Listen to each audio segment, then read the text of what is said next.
더불어민주당 보건복지위원회 소속 국회의원 신현영입니다. 정호영 보건복지부 장관 후보자가 아들 병역 사급 판정과 관련해 연일 해명 보도자료와 입장을 밝히고 있습니다. 후보자는 불리한 내용에 대한 언급은 피하고 연일 선택적 해명을 하면서 논점을 흐리고 있습니다. 시간이 갈수록 자녀 편입학 그리고 군입대 관련한 국민적 의혹이 불어나고 있습니다. 먼저 아들의 척추질환 관련한 병역 사급 판정에 대한 부분의 의혹입니다.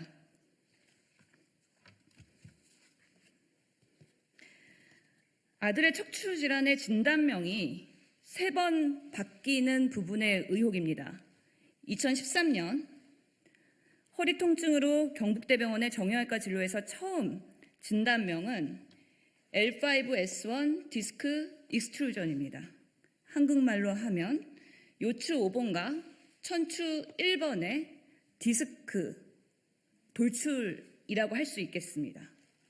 이후에 병무청 진단서 발급을 위해서 진료를 받으러 2015년에 다시 내원을 하게 됩니다. 이때 외래 진료 기록에 있었던 진단명은 L5-6HMP입니다. 이것은 한국말로 추간판 탈출증 요추 5번과 요추 6번 사이의 디스크를 이야기하는 것입니다. 하지만 이 진료 내용이 병무청에 제출용 발급 진단서로 갈 때는 척추 협착이라는 진단명으로 변화가 됩니다.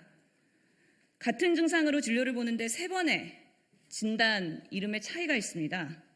진단명 차이의 이유와 진단서에는 허리 디스크가 척추 협착으로 변경되는 사유에 대해서 명확하게 설명이 필요한 부분입니다. 서건치 않은 점은 또 있습니다. 두 번째 의혹이죠. 2015년 진단서 발급을 위해 마지막으로 후보자의 아들은 병원을 방문합니다. 2013년 처음 진단 당시보다 증상이 악화되었다는 기록이 있습니다. 그럼에도 불구하고 처방 없이 진단서만 발급받은 것입니다. 설명을 드리겠습니다. 허리 디스크를 진단하는 간단한 방법으로 하지 직거상 검사라는 것이 있습니다. 아드님도 진료실에서 해당 검사를 받은 기록이 있습니다. 이 하지 직거상 검사는요, 누운 상태에서 한쪽 다리를 들면서 의사가 들면서 통증을 느끼는 그 시점에 스톱을 합니다. 그때의 각도를 재어 몇 도부터 통증이 유발된다는 것을 외래 진료 차트에 기록을 하게 되는데요. 처음 방문했을 때는 2013년 당시 하지 직거상 검사 당시에는 40도에서 통증을 느꼈습니다. 근데 마지막 방문 진단서를 위해서 방문한 2015년에는 30도에서 통증을 느꼈습니다. 각도가 적은 상태에서 통증을 느끼면 그만큼 증상이 더 심하다는 것입니다. 하지만 이 검사는 주관적인 통증을 환자가 호소하는 것을 측정하는 것이기 때문에 환자가 거짓으로 통증을 호소해도 의사는 분간할 방법이 없습니다. 그 각도만을 외래 진료 차트에 적게 돼 있는 것이죠. 2013년에는 40도에서 통증을 느꼈을 때 약물 처방을 받았습니다. 2015년에 마지막 방문할 때는 통증이 더 심해졌음에도 불구하고 약물 처방이나 추가 진료 내역 없이 진단서만 발급한 것으로 기록이 되어 있습니다. 이 부분에 대한 명확한 설명이 필요한 상황입니다. 정호영 후보자는 제 아들로 하여금 수일 내로 공신력 있는 병원에서 다시 검사를 받도록 하겠다라고 밝혔습니다. 하지만 국민들의 관심사는 2022년 지금 아들의 척추 상태가 아닙니다. 병역 사급 판정 당시 2015년 경북대병원의 척추 진단과 영상 판독 과정 그리고 병무청에서의 사급으로 판정하는 데 있어서의 적절성과 정확성에 대해서 묻고 있는 것입니다. 그러므로 당시에 촬영했던 MRI 2번, CT 1번의 영상 자료가 필요한 것입니다. 어제 오늘 보도에 따르면 정호영 후보자의 딸과 아들의 면접 전형이 블라인드 전형이 아닌 면접 전에 이미 학생들의 이름과 얼굴이 심사자들한테 공개가 됐다는 게 확인되었습니다. 또한 정호영 후보자 자녀의 편입학 전형의 심사위원장이 정호영 후보자의 1년 의대 선배이고 평가위원 4명이 후보와 같은 동창 회원, 그리고 딸의 3 고사실 면접 시 만점을 준 3명의 심사위원들이 정호영 후보자의 논문의 공저자이기도 하면서 진료 영역이 겹치는 의사들이었습니다. 후보자는 위암 수술을 하는 외과 의사였고요. 심사위원들은 ABC 교수, 모두 같은 계통의 암을 진단하는 내과 교수들이었습니다. 혈액종양내과 또는 종양내과 교수들이었습니다.